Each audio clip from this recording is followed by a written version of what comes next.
बच्चों, ये YouTube channel पे आप लोगों का स्वागत है। आज मैं आप लोगों को बुक कीपिंग एंड अकाउंटेंसी का चैप्टर 2 बताने जा रहा हूं, जिसमें जो है लेखांकन की अवधारणा का अर्थ और लेखांकन की कौन कौन सी अवधारणाएं हैं। ये अवधारणाएं हैं, तो ये लेखांकन की अवधारणाएं किसे कहते हैं या संकल्पना कहते हैं। लेखांकन की अवधारणा या संकल्पना क्या होता है? तो इसका लेखांकन की अवधारणाएं का मतलब यह है कि बहुत से भौतिक विचार जो है, जिन भौतिक विचारों पे जो है संपूर्ण ढांचा आधारित होता है तथा उन विचारों को हम स्वीकार कर लेते हैं, उसकी सत्यापन की आवश्यकता नहीं होती, उसे अवधारणाएं कहते हैं। इन विचारों को जो है सत्यापन की आवश्यकता नहीं होती है, उन्हें स्वीकार कर लिया जाता है, उसे हम अवधारणा कहते हैं, अकाउंटिंग कॉन्सेप्ट कहते हैं। अब मैं आप लोगों को बताऊंगा ये लेखांकन की कौन कौन सी अवधारणाएं हैं। पहला है पृथक अस्तित्व की अवधारणा। इसमें यह है कि इस अवधारणा में यह है कि अकाउंटेंसी में जो हम लेखा करते हैं वो व्यापार की पुस्तकों में करते हैं, यानी व्यापारी को हम अलग मानते हैं।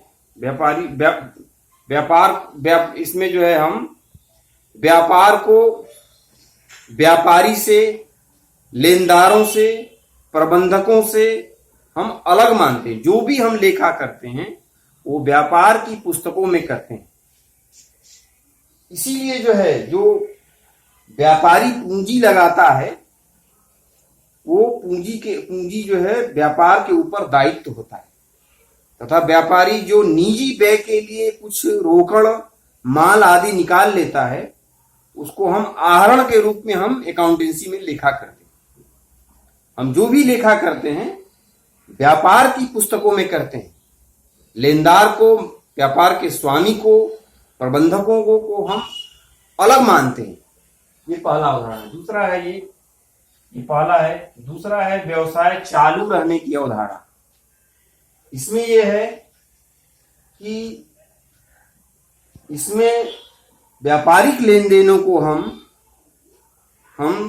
इस नियम से, हम तथ्य से जो है हम लेखा करते हैं कि व्यापार लगातार चलेगा, व्यापार जो है लगातार चलता रहेगा।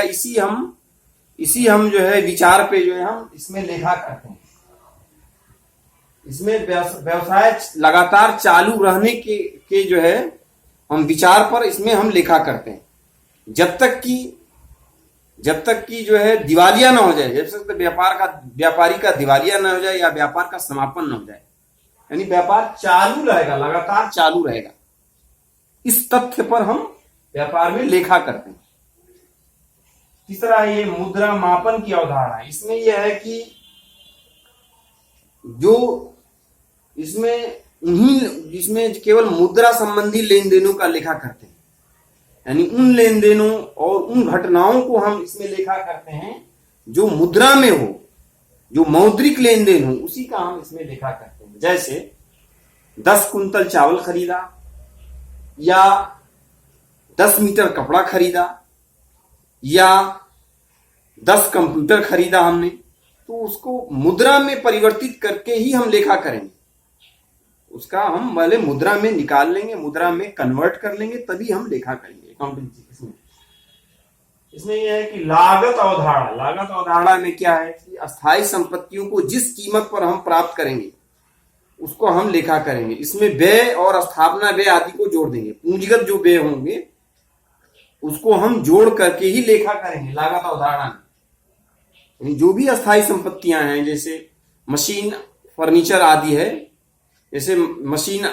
आदि है, उसका हम स्थापना व्यय और पूंजीगत व्यय सब जोड़ करके ही हम लेखा करेंगे। उदाहरण के लिए, यदि हम 1 लाख रुपए का कोई मशीन खरीदा दिल्ली से, उसको रेल भाड़ा ले आने में 5,000 रुपये लगा, दिलदार नगर ले आने में, फिर जो है उसको बैठाने में, वहां कारखाने में बैठाने में 5,000 रुपया खर्च हो गया, तो हम इसका लेखा 1,10,000 रुपये पे करेंगे। हम उस मशीन का लेखा 1,00,000 प्लस 5,000 रुपये रेल भाड़ा और 5,000 रुपये जो है स्थापना पे, 1,10,000 रुपये हम लिखा करेंगे।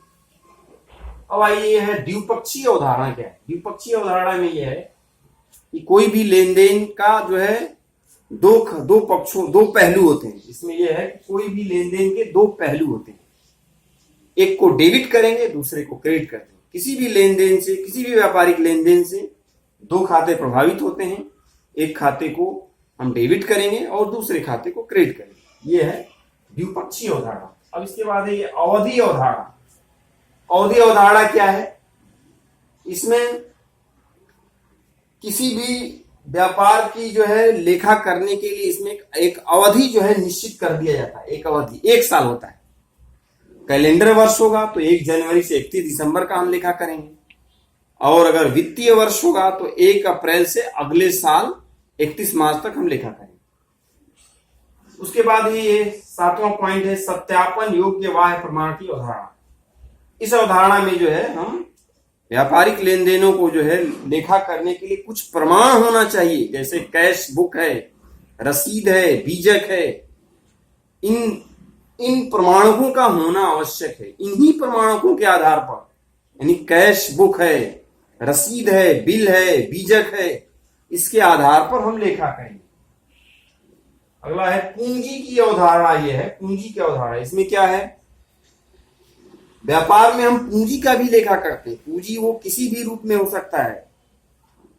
व्यापार में जो व्यापारी है, कैश पूंजी जो है कैश के रूप में भी हो सकता है, संपत्ति के रूप में भी हो सकता है, माल के रूप में भी हो सकता है। और जो भी वार्षिक लाभ होते हैं उसको पूंजी खातों में हम हस्तांतरित करेंगे, ट्रांसफर करेंगे। जो वर्ष में लाभ होगा उसको पूंजी खातों में हस्तांतरित करेंगे। ये एकल व्यापार और साझेदारी में होता है। और कंपनियों में क्या करेंगे?